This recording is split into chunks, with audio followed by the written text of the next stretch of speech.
मोह किसी भी चीज का हो, मनुष्य को कमजोर ही करता है। इसलिए मोह से छुटकारा पाने की कामना रखने वाले इंसान के लिए बहुत उत्तम है मोहिनी एकादशी का व्रत। इस एकादशी से और भी बहुत सारे फल और वरदान पाए जा सकते हैं। इस एकादशी को सभी एकादशी में श्रेष्ठ माना गया है। इसी दिन भगवान विष्णु ने मोहिनी रूप धारण किया था। मोहिनी एकादशी के बारे में सभी गुरु अपने शिष्यों को बताते थे। गुरु वशिष्ठ ने भी अपने शिष्य श्री राम को बताया था। श्री राम तो स्वयं ही विष्णु हैं। जब हरि श्री कृष्ण रूप में आए तब उन्होंने भी इस फलदायी एकादशी के बारे में कल्याण हेतु लोगों को बताया। यहाँ तक कि भगवान श्री कृष्ण ने महाराज युधिष्ठिर को भी बतलाया था। एकादशी व्रत वर्णन पुराणों में भी मिलता है। यह व्रत भगवान विष्णु को समर्पित है। मोहिनी एकादशी का व्रत व्यक्ति को पाप से भी मुक्ति दिलाता है। अनजाने में हुए पापों से मुक्ति मिलती है। इस व्रत के दिन दान का भी महत्व है। भगवान विष्णु की पूजा करने के बाद जरूरतमंदों को भोजन कराने से भगवान प्रसन्न होते हैं। मोहिनी एकादशी का व्रत व्यक्ति को मोक्ष प्रदान करता है। इस व्रत को करने से व्यक्ति में एक प्रकार की सकारात्मक ऊर्जा महसूस होती है, जो उसे निरोग बनाने में सहायक होती है और मानसिक तनावों को दूर करती है। मोहिनी एकादशी को संबंधों में दरार को दूर करने वाला व्रत भी माना गया है। यह व्रत बहुत ही फलदायी होता है। इस व्रत को करने से समस्त कामों में आपको सफलता मिलती है।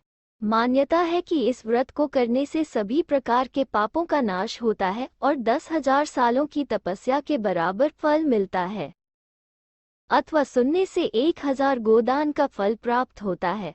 आइए जानते हैं मोहिनी एकादशी की पूजन विधि। नियमित रूप से सुबह जल्दी उठें और स्नान ध्यान के बाद घर को और पूजा घर को शुद्ध करें।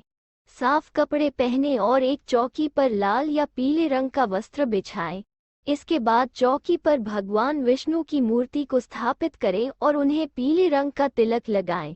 भगवान को पीले वस्त्र अर्पित करें और धूप, दीप, नैवेद्य अर्पित करें।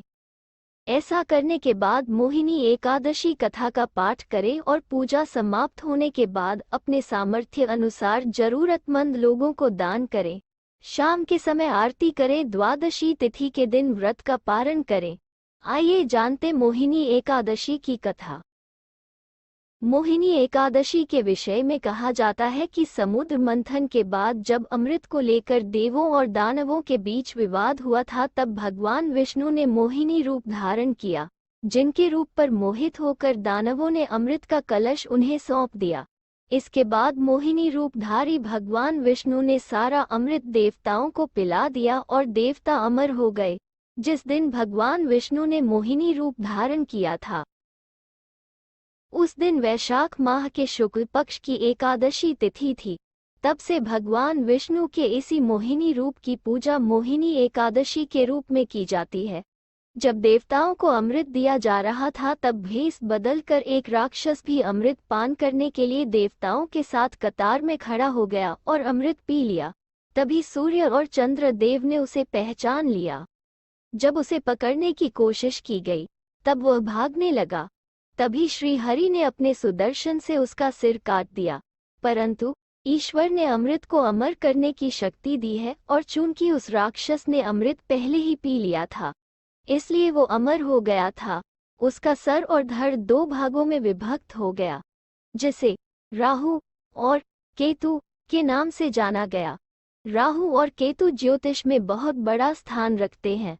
मोहिनी एकादशी का व्रत एवं पूजा श्री हरि की कृपा प्राप्त करने का एक सुफल उपाय है।